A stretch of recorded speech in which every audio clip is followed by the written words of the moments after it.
So Ryan, so you've been in the program now for what, a couple of months, right? Tell me just a little bit about yourself. I'm in the Twin Cities metropolitan area. I live in Minneapolis and I work full time. I am a dad as well, and so I try to keep myself and my boys in activities that are good and meaningful, and just trying to stay healthy and well. And No, that's um, good. So tell me about the problems you were having before starting the program. I didn't think I was getting enough productivity out of my days, so I wanted to just get a broad base of getting healthier as far as not just physical health, but mental health and um, spiritual health, all of that. Kind of a broad range of things coming together. Would it be accurate to say that you chose my program because it has a strong spiritual component? Oh, yeah, right. Because there are lots of personal trainers, there are lots of people who do nutrition, but they don't do anything spiritual and they're not necessarily holistic. So you were gravitating to the spiritual and holistic part, right? Yeah, right. My kind of a more than just doing the push-ups or whatever. Oh, You can know, you say a little more about that? What specifically about what you because obviously we met in person years, it was years ago now. Was it five, six? I don't even remember. It was quite a few years ago in Minneapolis area. You were at an expo and I was at an expo. But it was over time of getting my content. I think it was probably newsletters and seeing me online. What was it that you saw that grabbed you that made you feel like this is it? This is the program for me. what was it? That's a good question. Probably just seen little bits here and there and talking about not only the spirituality, but the kind of some current event stuff too that you're aware of, um, and diet stuff and exercise and um, just your online media presence. I kept seeing little things, and then maybe I'd be curious about this or that, and then um, I took advantage of the 15-minute call, which was good, and then we decided that maybe there'd be a fit and we could work together, and I kind of got started slowly, kind of um, part-time or whatever it is, just kind of um, doing some of the work, and yeah, it's and yeah, I don't know where 2 months went. Yeah, well, and so you have been seeing some results, and that's why you stay in the program, right? You've seen some good results, you've gotten some good coaching. So how are you feeling during this time? And can you quantify some of the value and the benefits that you got so far out of the program? Well, I came into it with a pretty open mind, not having very specific goals, just kind of having some vague, getting healthier kind of things. And in about 5 weeks, 5 or 6 weeks, I probably lost probably 10 or 11 pounds. And that was just becoming more aware of what I'm eating, how much, how often, exercise And just so regularly. people understand, because you're pretty thin, you didn't have a weight problem, but what you lost was the bad stuff. It was the toxins and the bad fat. Just so people don't think you're losing muscle mass or something. Right. Well, You're I think that's what it was. It was my body was probably holding on to water because I wasn't drinking enough water. So then when you in start, stress. When people are under stress, they do retain water, but also toxins. It's, a lot of people don't realize just how much the heavy metals, the bacteria, and other pathogens, how much they weigh, how much space they take up in our organs, and all the places that they hide inside organs. And then once you start to fix your diet, you start to lose all that stuff. And even though maybe you didn't specifically come in with a weight loss goal, but you wanted to be healthier in general, So then you started to, which is pretty awesome, incredibly, started to lose weight pretty fast. Um, Yep. mhm. And it stayed up. Now I'm hovering around uh, around 148, I'd say. 148 to 152 is kind of where I'm hovering. I would imagine that if I start really lifting more, I could probably gain some muscle weight. Yeah, But I'm that's correct. You would be training ideally 3, 4, 5 times a week, doing strength training, conditioning, and then absolutely you would gain muscle, healthy muscle. You'd gain healthy weight. Yeah, so I'd say the biggest goal was to just get more energy so I can do more in a day, and that's kind of been the focus. It's kind of been the intention and been the outcome. Uh, So, Absolutely. What about confidence? Would you say your confidence has gone up, and if so, by how much? yeah, I would think it went up. By how much? Some. It's hard to quantify exactly. I mean, I was always willing to try new things and go new places and things, but it's just easier with more energy and definitely better. Okay. So some of the things that you can look at, how would we quantify the improvements? So one of them you mentioned you have more energy because you're starting to repair your diet. We're cutting out the high sugars and we're adding protein, um, and amino acids and other really important vitamins. So you are experiencing some energy benefits. What about things like stamina? Definitely more get go. I try to um, regularly attend a group bike ride, and the last one I went on was improved over the one before. So I'd say, yeah, just and then not only that, but recovery time, not being sore for like days afterwards.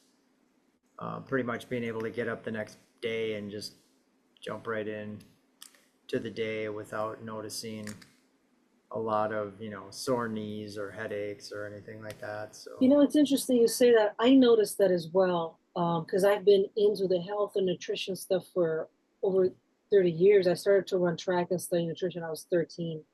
So it's been a really long time. And I did notice that when I really started to perfect my nutrition, I just don't get sore anymore. And I work out way harder now than I did when I was in high school. And I remember being sore all the time. I just thought it was normal. I was sore every day, and I kind of liked it. And now it's like very rare, and I know it's because of all the BCAAs and amino acids and certain supplements and herbs that I take. So it's a lot easier to train harder because if you really are sore, I mean, you're hurting. It's hard to do stuff when you're sore. It was kind of fun, like, oh wow, I can barely move. But uh, right, yeah. yeah, I definitely noticed that as well. I was just thinking that today because I worked out for 3 hours yesterday, running laps on the track. And this morning, I'm like, I used to be sore from all that, and I'm not right now. I could go and run some more laps right now. So yeah. So how about feeling of well-being? Would you say how would you quantify that? Yeah, that's pretty good. I've got or a little bit better there. I've got some um, things with work and other things that I'm still working on as far as that goes. But I think overall, improvement, just improved mood and um, being able to work on things that are important and just trying to maintain an overall wellness That as makes far sense. And I'm not going to give away all, your private stuff. You can share that if you want to, but I know that the battle and struggle you went through for a decade, and a lot of the clients that I get who went through some very serious battle, or are currently going through it, the reason they gravitate to my work is because I talk about being a spiritual warrior and winning these inner battles and being victorious, and that you can. First of all, you can, and here's how. And ultimately, I think that's why people uh, sign up for my program versus something else and stay because they're getting the spiritual knowledge that they need to win these very deep personal spiritual battles that, like, if you read the book The Art of War, as wonderful as that classic text is, it's not immediately applicable. It's not obvious. How do you translate this military strategy into a very personal inner battle? You don't have armies and soldiers. Your terrain is your inner psyche. How does that translate? And I feel like I help to translate military strategy into the inner world. And I've always done that. I feel like that's what I'm about. And I feel like I almost don't, I can't say enough about it. As much as I say about it, I feel like I never say quite enough. And that's why I even developed this with my mentor, the Spiritual Protection and Psychic Self-Defense Program. And men and women gravitate to it. But I think that's why I'm able to work with so many men who've been through battle, whether it's a literal military battle, or they were in law enforcement, or first responders, or a legal battle, or some people have family feuds that last for decades. I went through that when I was a kid. It was a nightmare. Family feuds are probably the worst because you expect family to support you, and when your family's fighting all around you, it's a nightmare. It's horrible. Um, so so would you say that some of the uh, well-being that you're working on is this kind of well-being despite the fact that you went through a lot of battle? Maybe you're towards the end of it. Maybe there's still some more.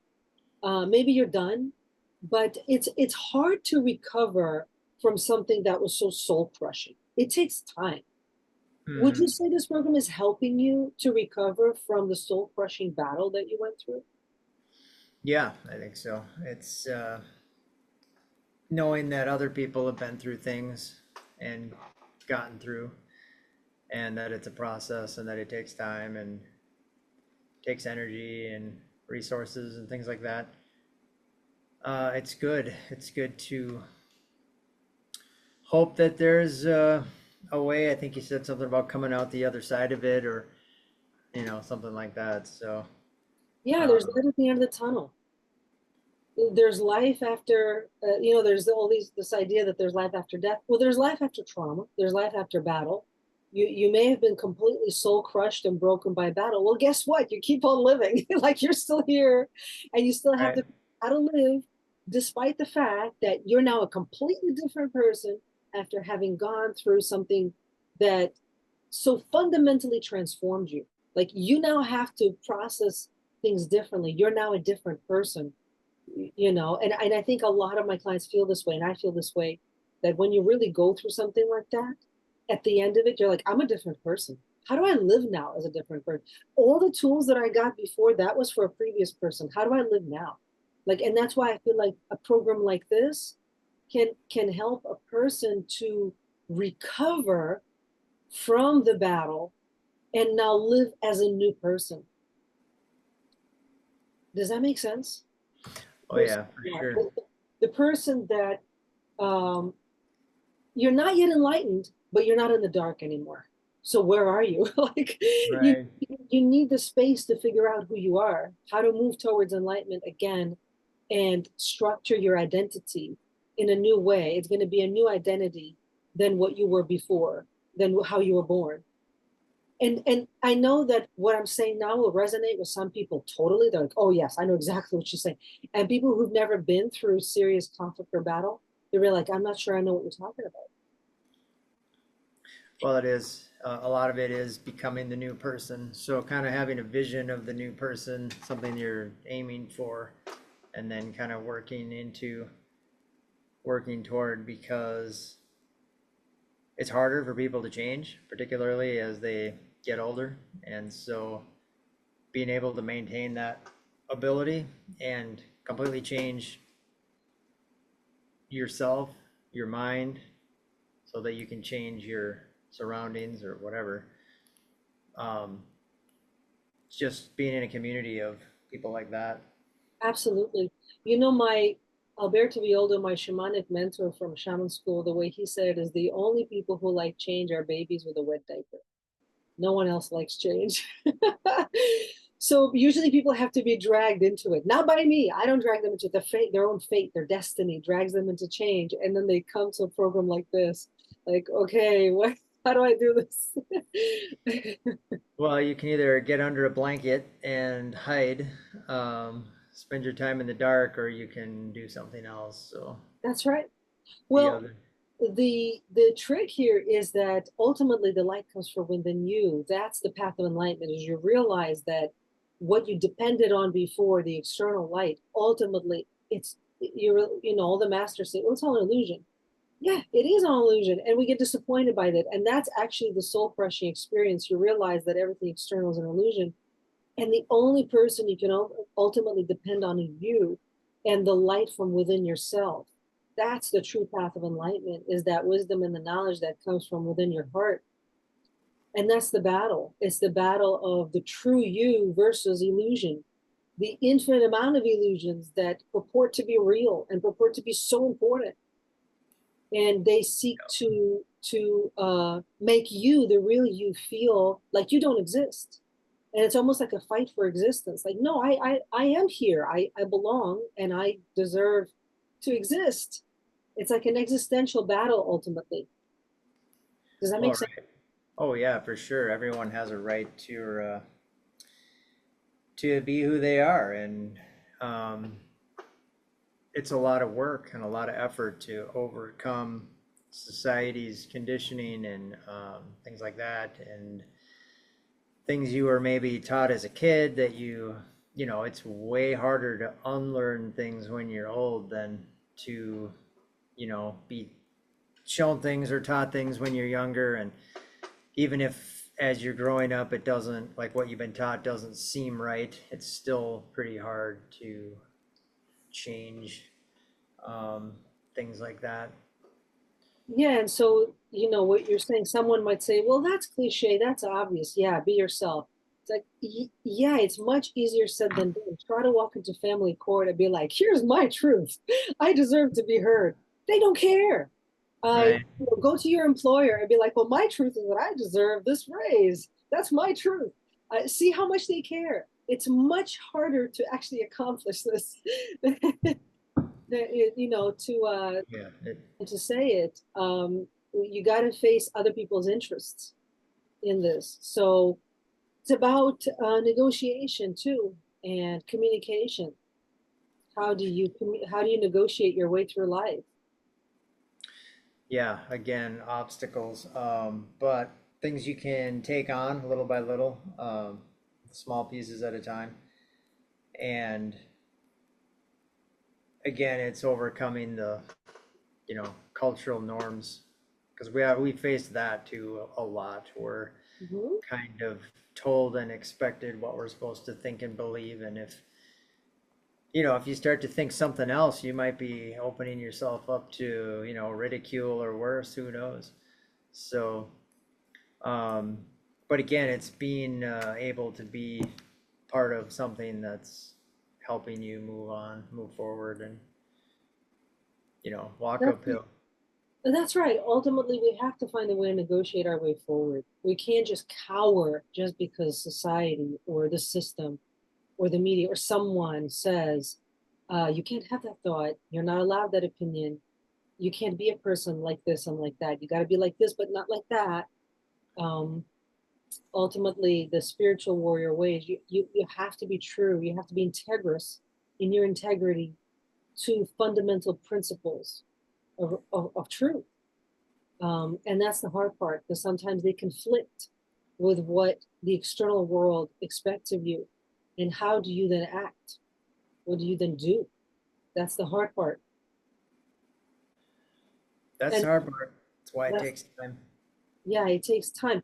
And another thing that a lot of my clients experience as a result of this conflict with essentially the external expectations and their own inner truth is stress, massive amounts of stress. And it takes time. Sometimes I have to work with my clients for months or years to reduce the stress. for a lot of them, it's so ubiquitous, they even forget it's there. They don't even feel it. But when we do naturopathic assessments, it shows that their stress is a 10 out of 10, is depleting their vitality, is depleting their energy. They're leaking and bleeding energy all day long. And like I said, they just think it's normal because that's how they were raised. It's how they go through every day of their life. It affects their sleep, it affects their relationships. And it's not obvious what to do about that. So, so what do? We reestablish foundations of health first: nutrition, sleep, exercise, because those pillars, um, they will support you with other things you have to do. Those difficult conversations you have to have, those contracts you have to renegotiate, those relationships you have to leave or enter. All of them can only be all of that can only be pursued if you have foundations of health. And a lot of people don't have foundations of health. Even if they think they do, they really don't. They don't really understand it. We're not taught that in school, and it's kind of a very specialized thing. Like I said, I've been doing this now for 30 years, and it took me a long time to figure out what the foundations of health are because there's so much conflicting information out there. Oh, right, for sure. Like And I'll give you an example. When I was in high school, we were told to, I was an athlete. I ran track, and I remember there were some coaches that said, drink soda as a pre-workout. I actually thought that was a good idea, or a post-workout. And I'm like, yeah, aspartame for your brain, great. It was unbelievable. The amount of garbage information that's out there that experts, push. well, right, eat a huge plate of spaghetti, go to the all-you-can-eat buffet, the day before your track meet or your Yeah, carbo soccer loading. game Yeah, that was the thing, carbo loading. Yeah. or whatever. Yep. And I was going through some old stuff and I found a men's health issue from 2013, and it was talking about how men should put soy milk in their smoothies, and that was, I don't think that's the case anymore. But I think it's not the case anymore because men have caught on to the scam. They realized that it was giving them man boobs and it was making them gay. And I'm just gonna say it. I'm just gonna come on. And I remember talking to a friend who said that when she was growing up, she's now in her 40s. This is when she was growing up in school. Her friends' parents were big pushers of soy. They were one of those people who were constantly pushing soy. And their son, and they were, of course, eating it all day long, and their son turned out gay. And I don't have anything against gay people whatsoever. You do what you want to do. But what I'm saying is that somebody who wasn't gay to begin with got their hormones messed with. And and then if they go off soy and they clean that out, they may reverse by themselves yeah. because those hormones weren't meant to be like that. They weren't born like that, actually. So getting around those mass media campaigns to get us to think certain things, and if you don't feel well, go get a pill or that kind of thing. So That's right. I mean, if you spend any amount of time with TV on or whatever, it's all advertising. That's And right. Well, it's interesting. I don't know if you've seen some of these videos from when JFK was president.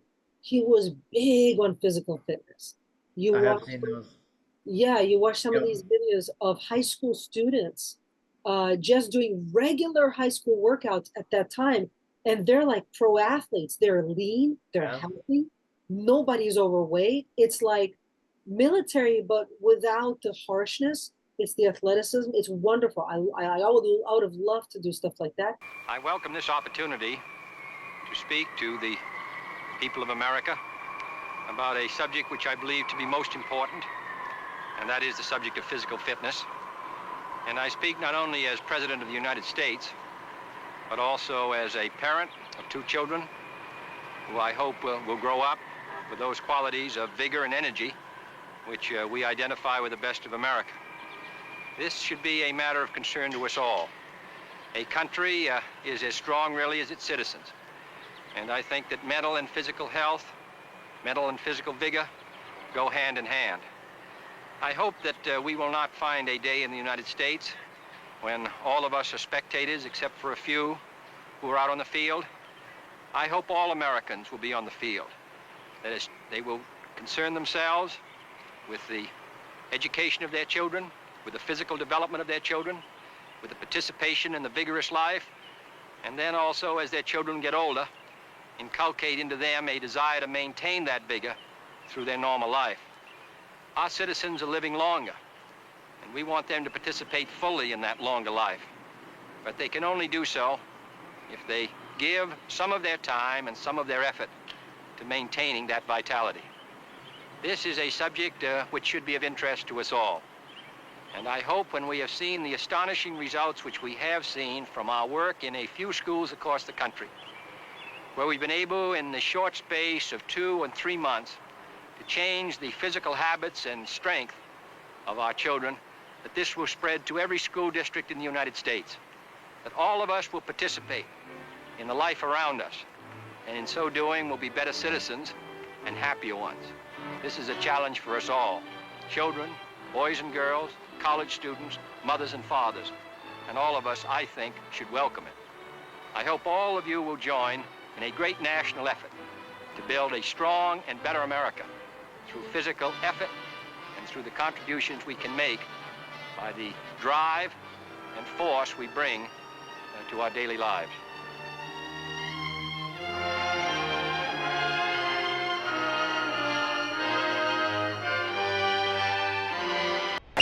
Ready up!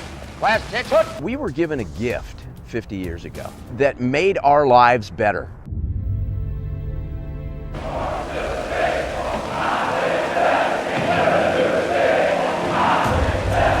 This is a challenge for us all. I practice this program from middle school all the way through high school. That this will spread to every school district in the United States. That all of us will participate, and in so doing will be better citizens and happier ones. I was hired in '82 by the 76ers as the very first ever in the history of professional basketball full-time strength and conditioning coach. Dr. J and Moses Malone. And in my first year, we won the world championship with them. Point to any part of your body and we'll start quoting literature, medical studies, into the tens of thousands of articles about the benefits of exercise. The more fit the kids are, the better they're doing in school. 3% drop in discipline problems from one semester to another, just with that introduction. Exercise is something that has the ability to unite. That was the beauty of the program. It was designed to benefit all of the students, not just a few. I have dealt with bullying in the past, like in elementary, but not here at Prescott. We're in it together. Our motto is all for one, one for all. The training I had was at the root of all of my success. Every day you were met with these challenges. Challenges. Just loved being challenged every day. Climbing the rope was, God, it was super. And we always wore shirts, unlike the guys, so. It helps you grow stronger mentally and physically. It helps children how they can be successful in life. Like it pushes you to your limits that you didn't know you had, and so it makes you really determined to finish what you want to finish. What we found with our physicians is 80% of them had undiagnosed medical problems. And we've seen almost all of that disappear with its activities. People don't realize what PE was. They don't understand that physical education could do all those things. It's got to turn around. It all comes down to the individual. Can you make an individual love being healthy? And then, of course, we know what happened to him. I don't know if it was because he, the positive changes he was trying to make in this field. I heard it's all kinds of things that he was trying to make changes on that certain people didn't like. But it was after he was assassinated that things really started to go downhill unfortunately, for his country. And but I recall even prior to that, in the late 1800s and early 1900s, I can show you lots of ads where doctors were recommending sugar and smoking to women and children, and saying that was healthy, or give the babies wine to calm them down. That was all recommended by doctors. Yeah, brandy on the lips. Yeah, and I'm not against the medical, the medical field. I think there's a lot of good doctors too and good research. but there's definitely some dark history in the medical profession that has to be honestly looked at, where doctors were recommending things that hurt the population a lot. We're still hurting from it. The fact, I did some research, I look at statistics all the time, and something like only 9% of the population of women 44 and 44 years old even go to the gym at all regularly, and like twice a week. And I train 6 or 7 days a week. So that's probably less than 1% of the population that does what I do, in terms of training, not professionally. And a lot of women, most women my age, are overweight or obese, and on multiple, between 3 and 5 medications. And typically women my age are also on psychiatric medications. So this is, and sometimes I've seen women who are on multiple psychiatric medications for the same mental illness, with no plan to ever restore health or lose weight or recover health. They just plan to be like this for the rest of their life, just adding more medications and adding more weight. And this is horrible. Right. It's a downward cycle, for sure. And that's what they see on TV, on all the ads. They don't see healthy people, and a lot of the stuff on, I mean, me being a dad, a lot of the stereotypical dads that you see on the TV shows and stuff. I mean, just look at The Simpsons, look at that portrayal of what a dad is supposed to be. You really, you have to go looking on your own. You have to go find your own kind of role models and your own. Absolutely. I know I'm wired differently, because I'd never watched much TV anyway. I did a lot of fitness, but the stuff that I did watch was more like MacGyver and Rocky. My role model when I was a kid was Rocky. I just loved Rocky. Like when people say, well, what would Jesus do for me, was what would Rocky do? Right. And so I didn't fall into a lot of this stuff, and I was just when you run 2 or 3 hours a day, you don't have time for bullshit. And when I was younger, I was very serious about athletics, so I would easily run 2-3 hours a day. And I didn't have like a Walkman. I did it in silence. I just enjoyed my own inner mental silence. This is definitely not how society is wired. So a lot of most women are consuming massive amounts of garbage on a daily basis that's running through them. So they don't even have time to self-reflect. Whereas for me, I would be running and self-reflecting on how damaging modernity is and how I don't want to be part of it. So, but coming back to the idea of men and this bad image for men, because I didn't watch too much TV, I wasn't really aware of all the toxicity. I just knew I don't want to be part of this, and I was distancing myself from it. But my very first martial arts teacher, he's the one who was talking about how important it is, what he's doing, how important it is, because he is helping men to be a healthy masculine, and fighting the sickness of this bad image that men are getting. And he was telling me how in the 80s already, there were all these shows that were portraying men as like lobotomized, retarded, stupid, and I don't even remember the names of the shows, but there are a lot of them. And the woman was doing everything and the man was doing nothing, and that was the image. I don't think that's true. I don't think that was actually going on in the world, but I think it gave young men very bad image of, and I don't even think a lot of men fell for it. I think it alienated them. Mm-hmm. And then we have the MGTOW movement, men going their own way, and women going their own way, and everybody's going their own way, and so we don't have a civilization then, because everybody's going their own way. Right. So what's the solution, right? What's the solution? Cooperation, understanding each other, working together, getting back to that kind of thing where we're not just islands on our own.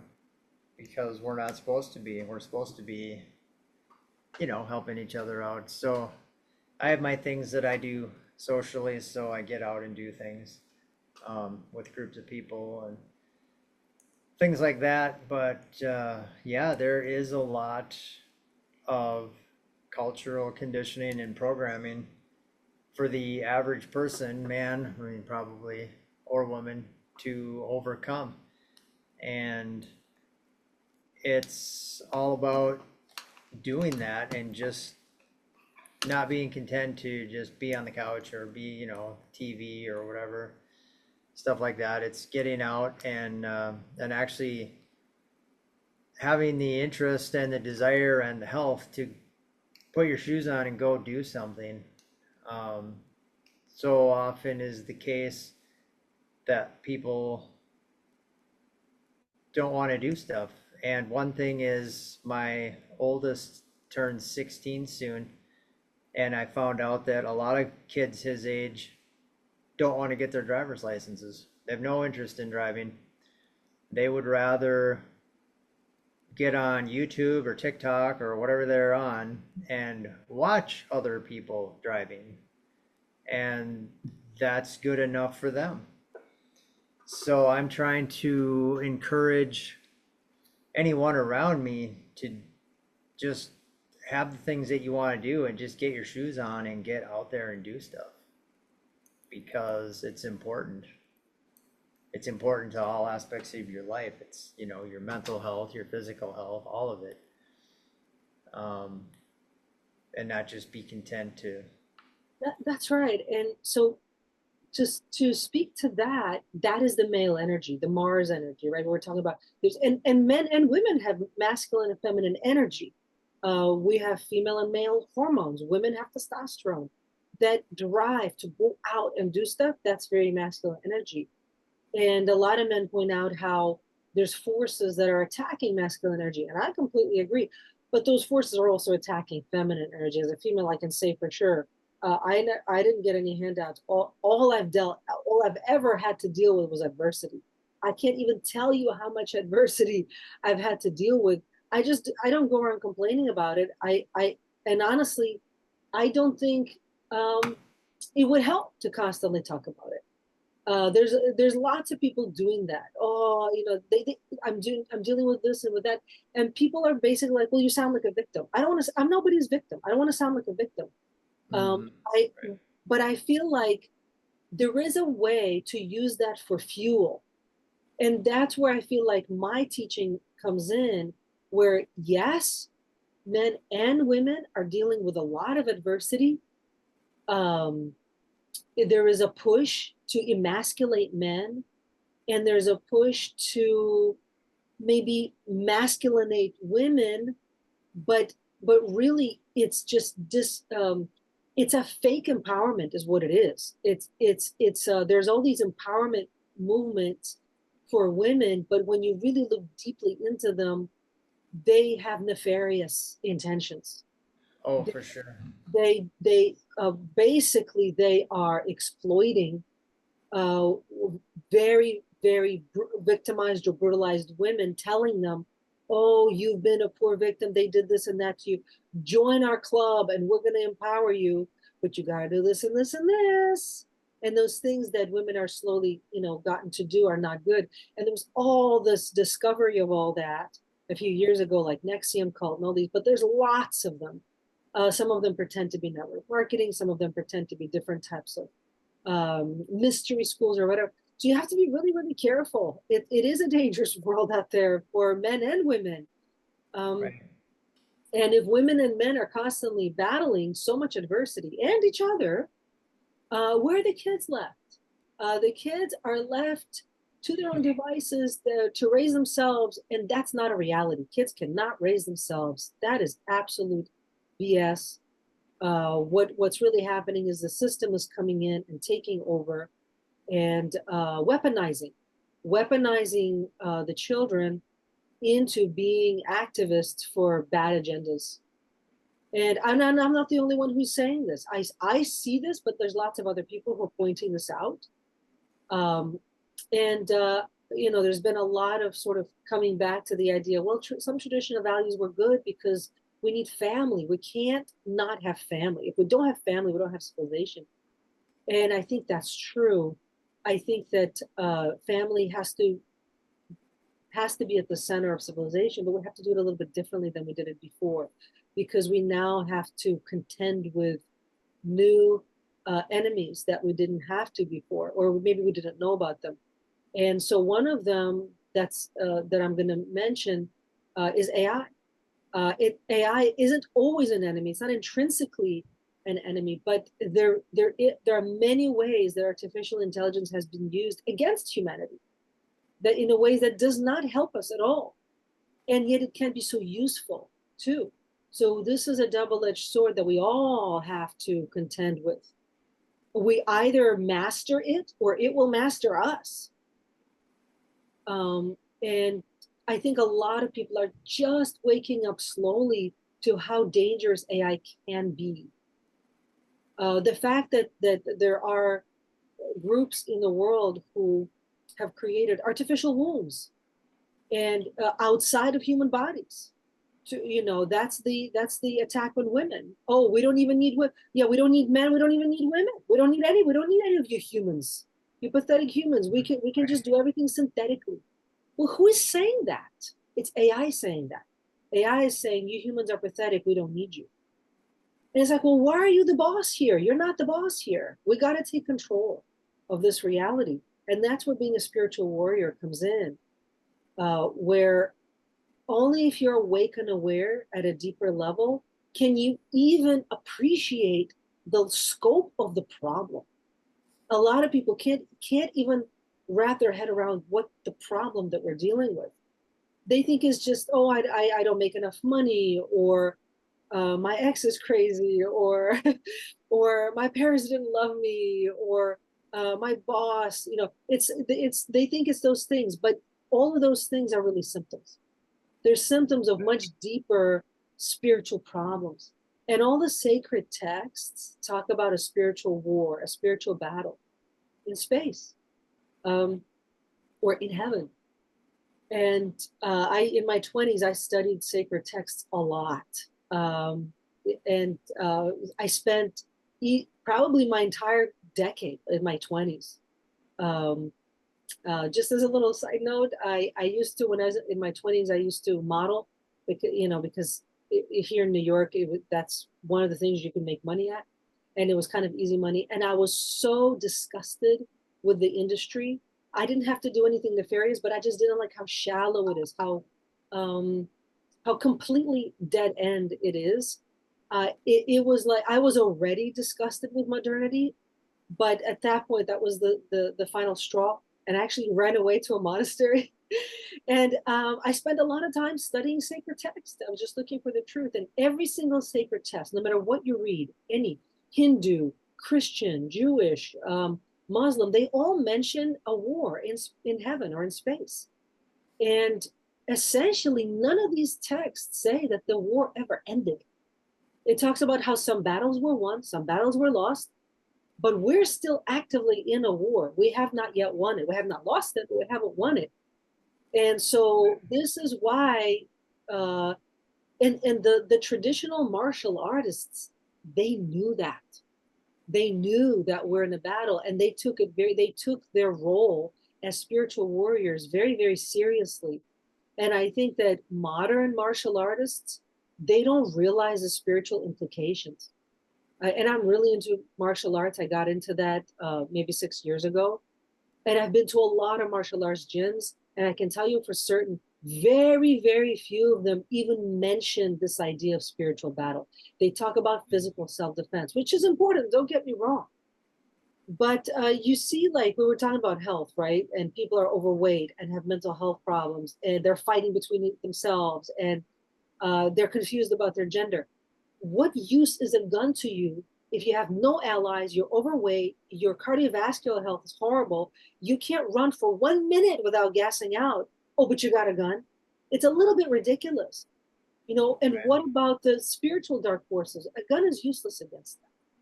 So we have to look at the spiritual components, and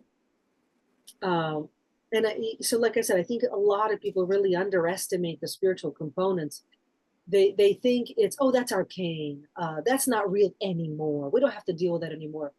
They are deceived and they are deluded. And they're gonna pay for their delusion. That's all I'm gonna say. At some point they're gonna pay heavily with their health, usually with their health, and either they will die or they will wake up. They will wake up to, and I just hope that people wake up before it's too late. Would you say that I'm onto something here, or this is way out there? Yeah, it's all like, and I think I mentioned too, the conditioning, cultural conditioning, keeping people unaware of the spiritual component and that aspect of it, because it is really important. And I know most of the gyms they would have no spiritual component. I mean, even if they're into doing, the Tai Chi or whatever, the patterns and things, it's still pretty much surface level. So it's another thing where you have to go looking for something. You're not going to just stumble into it one day because you saw something online or something like that. That's right. So, and this is a very big topic, and we can go into another conversation, but I could talk about it for hours because this is probably my favorite subject to talk about. But unfortunately, there's not a lot of people who can talk about it. They just don't understand it. But I want to come back a little more to how the program is impacting your health. So we talked about energy and vitality, mobility. I know. So you've been exercising. You train once a week with me, but you didn't really have pain. So tell me what you're getting out of the Enlightened Warrior, the physical fitness portion of the training. Physical fitness portion, just learning to do a good warm up, going through a routine, going through a full hour training, stretching. See, we've done foam rolling, we've done all kinds of HIIT exercises that are good. They kind of get your metabolism going and keep your heart rate high for extended time, and stuff like that. So, and the other thing is, I didn't need a ton of equipment. That was probably one of the biggest things for me is, I don't go to a gym regularly. I don't have weight sets. So it's just really, you only need a few things, and that's enough to really get going. And can you tell me why you prefer to do the online fitness training with me versus going to like a regular gym and just working out on your own? Well, there would be more freedom, of course, at a gym, but also no focus. So I feel like we have some kind of like a routine that's good, and if you stay with the routine, then you can see progress. I mean, if I did join a gym and go on my own, I suppose I could go online and find some workout routines, but there's not really anybody looking at any of the results or the progress along the way or anything like that. So feedback component would be missing. And how is the feedback from me and the coaching from me useful to you? Good, I think. I put in my stats and things, and we talk about how things are going and what's happening and if anything's changing and how what improvements or what am I getting stuck on or challenges or kind of all of those kind of aspects. So that's good. So not just it goes beyond just the workout.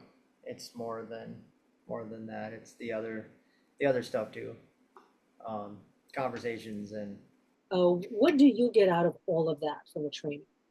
A lot of notes, or I take a lot of notes that I can review later, but mostly it's about kind of the now aspect of it. So like what's happening this week and kind of stuff like that. So just kind of working with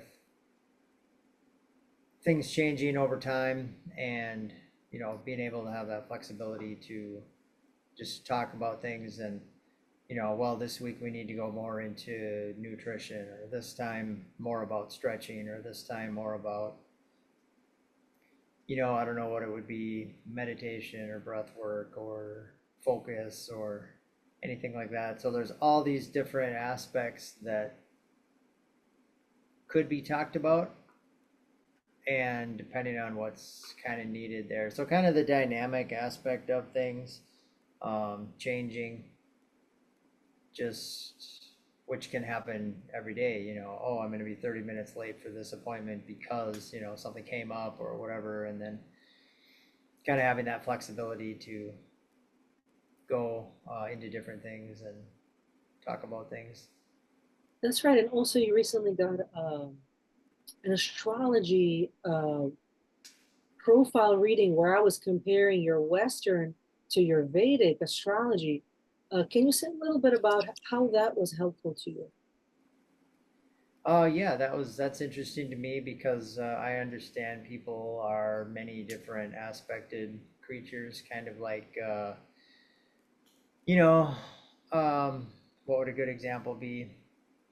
You know, like certain stones, when you polish them up, they, you know, you hold them different ways and you get different reflections.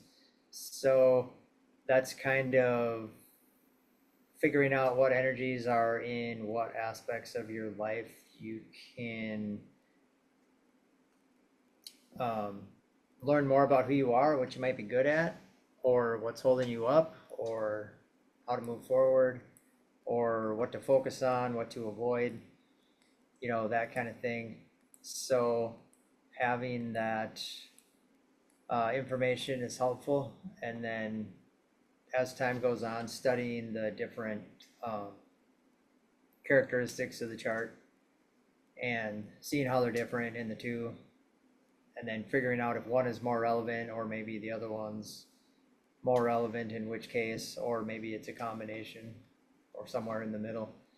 So that's good just to kind of get that understanding and background. So how about mental clarity and focus? Has that improved since the start of the program? I think so. I think I've got some improvements there. I still deal with a lot on a daily basis. So, but also part of my record keeping is the daily quiet time, or, you know, meditation, or whatever you want to call it. So it's good that that's built in to the system. What about mood? How has your mood improved since the start of the program? I think that being on a regular exercise program helps get rid of stress, frustration, that kind of stuff. Like physical activity is good for you, but more than that, if you're actually exercising, you can burn off a lot of negativity. So I think that just a natural byproduct of regular exercise is being in a better mood and being Absolutely. less reactive, being less emotionally charged, being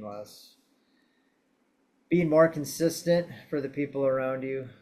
Just, you know, they're not worried that you're gonna, you know, fly off the handle or something and at the littlest thing. So Many of my clients, they're coming in with a lot of physical stuff. They have gut health issues, headaches, inflammation. They're maybe healing wounds and scars. You didn't really have that. For you, it was a lot of mental stress and this coping with very difficult life stuff. So how would you say you're coping now with all the life challenges we've been dealing with? it's still challenging, but I feel like maybe I've got some better tools now. Tracking sleep and food and exercise is good because you can't improve something you're not keeping track of. So just getting to a point where life isn't necessarily any easier, but you've got more ways to deal with things. That's right. That reminds me of a Bruce Lee quote. I believe it's Bruce Lee. He said, I don't pray for an easy life. I pray that I am strong enough to handle all the challenges that I get. Yeah. And I really like that because in reality, all like as kids, we all face some adversity, bullies, challenges. But as we get older, those challenges, you know, as we get bigger, the challenges get bigger. They don't really go away ever. Yep. We just have to overcome them. These are the things we have to master. They're not like, you know, a lot of the spiritual masters, they talk about taking out the trash. And those are like the negative thoughts, the negative thought patterns. Yes, there's a lot of stuff we got to just throw out. But there are certain things we can't just throw out. Like when you're facing a bully, you wish you could throw that bully out. Like, I don't want to deal with you. But you can't. You have to be able to overcome that challenge, whatever that is. It could be a physical bully, or it could be a certain problem in life that just keeps reappearing and reappearing. And that's where being a spiritual warrior comes in. For some people, it's money. They just keep dealing with money issues. Some people, it's a certain type of person. They just keep attracting a certain type of person. It's like, oh, here we go again. With others, it's mental loops. They get into these mental loops. They just seem to have this programming that's so rigid in their mind that they can't seem to break out into more positive thoughts. The self-dialogue is horrendous. And right. Yeah. Yeah. Criticism, getting rid of criticism is big. The self-criticism probably the most. Yeah, the inner judge or the inner critic is just tearing them to shreds. And you know, yeah, it's so cliche to say, well, just don't think like that. For some people, it's not that easy. They can't just not think like that. It's so ingrained in them to be like that. It takes time to master your own mind and to think differently. Yep, for sure. Say a little bit what it's like for you to work with me as a coach, right? We're talking about these battles that you're fighting, or you know, that you're dealing with, and essentially, a lot of my clients like the fact that I'm like an ally to them. They feel like they don't have a lot of allies in their battles, even if they have family all around them and maybe friends. They're not alone physically, but the people don't really understand how to help them solve their problems. They don't have solutions for them. And they feel like I, as an ally, help them with the exact solutions that they need to overcome that specific challenge. Can you say a little bit what it's like for you to work with me as a coach, as someone who's an ally to you in these challenges?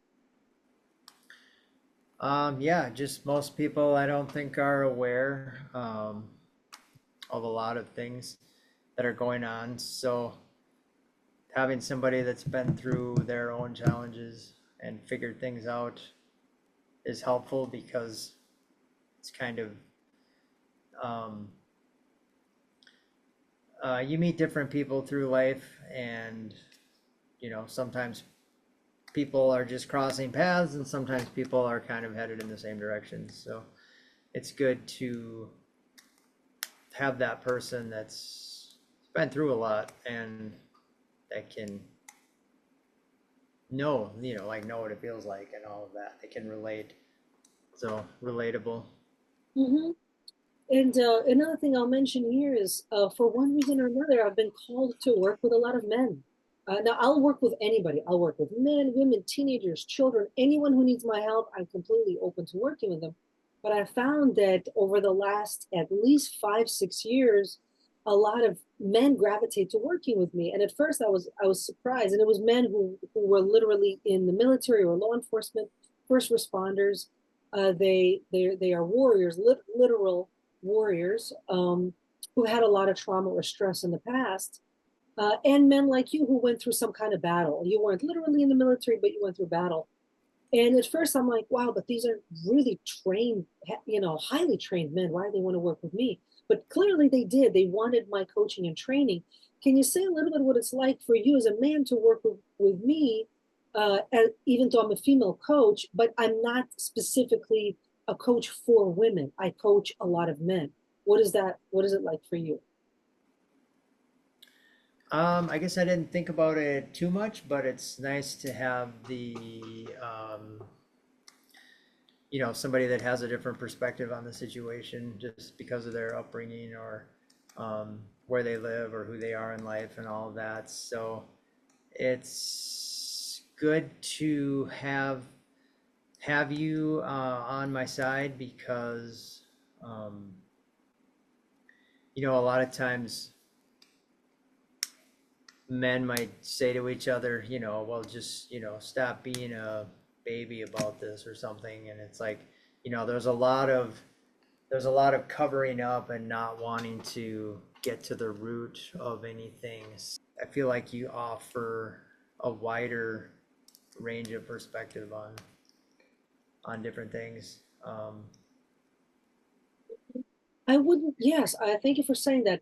I found that very interestingly, a lot of the men that gravitate to working with me, they tend to be very emotional men. They're not feminine or effeminate by any stretch of imagination. They're very hard men, but they're very emotional in some way. They're more emotional than I am. Even though obviously I have some emotions, I like when I take a test, different types of personality tests, very often they show I'm very, very high on intellect, like 95% intellect, 5% emotion, or like just there's definitely feeling in there too. And so let me just differentiate. There's emotion, there's feeling, and there's intellect. The feeling is heart. Emotion is more deeper, like more gut level. The first, so if someone's correlating it to chakras, the first three chakras are emotion, then the heart chakra is feeling, and then the upper three chakras are intellectual.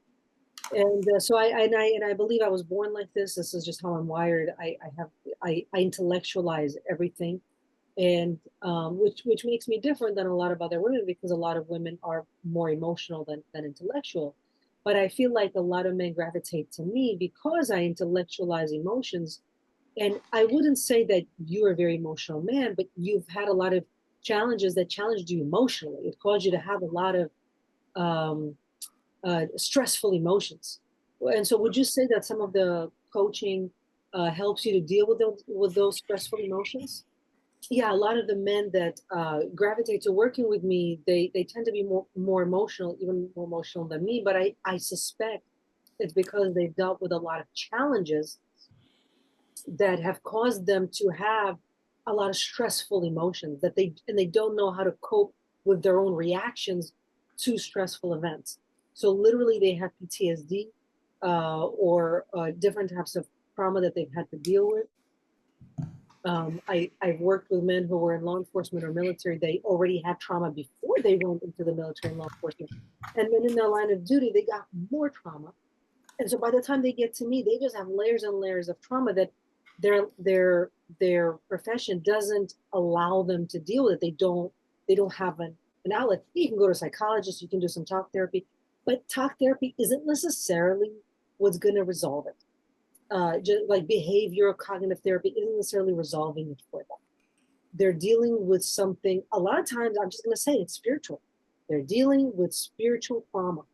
And there is nothing in conventional medicine that answers that because conventional medicine is spiritual. It's very reductionist and materialistic. And so they gravitate towards the work that I do because of the shamanic energy medicine that addresses the soul and the deeper components of the trauma that goes deep into the spiritual aspects of the emotions and healing the soul. Does that resonate? Does that make sense? And would you say that that's applicable to what you're dealing with? Yeah, I think that's applicable to me. It was mostly intellectual, it wasn't physical trauma that I was dealing with. It was more just stress and high stress and just a lot of just mentally challenging things. And so trying to get down to the base, get down to the root of it all has been has been good. What would you say to someone considering joining the program? Let's say there are men out there who maybe they're just kind of fed up with the system and they're not getting help from the system. And when men deal with a lot of stress and they're not getting help, they sort of check out. They resign. They kind of go away. They get quiet. They don't necessarily complain about their problems. They don't talk to anybody. They get quiet, but they don't heal. And maybe they see my program and they're considering, I wonder if she can help me. But you know, maybe they're scared, or maybe they just don't understand fully what they would be getting. What would you say to somebody like that who is concerned, worried, doesn't know necessarily what they would be getting out of the program, but they're considering joining? Yeah, that they should do the call and find out how they can just get started and see from there, because it's kind of it's a journey, and it's worth doing, and any kind of self-improvement that you can do is good. But if you've got somebody kind of helping, you know, like coaching and all that kind of stuff, it just makes it easier, faster, better progress. Exactly. I think that's exactly what I say. Why struggle alone? Ask for help. You can ask. It's okay. It doesn't mean you're weak. Usually, if you're asking for help, it means you're strong because you've realized that you need the help, right?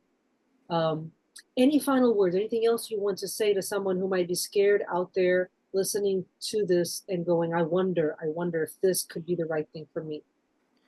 Well, the first step's always the hardest. So start that journey, and then be open to good things that could happen. And I've got a quote that says, always expect something good to happen. Most people are wired the other way. They expect something bad to happen. So, you know, just take that step and see where it goes. That's probably the best thing you can do. Wonderful. Thank you so much for your time. I really appreciate it, for your feedback. I'm going to see you next week. Yeah, sounds good. Okay. Have a great weekend. Okay. Bye. Have a good weekend. Bye-bye. Okay, bye-bye.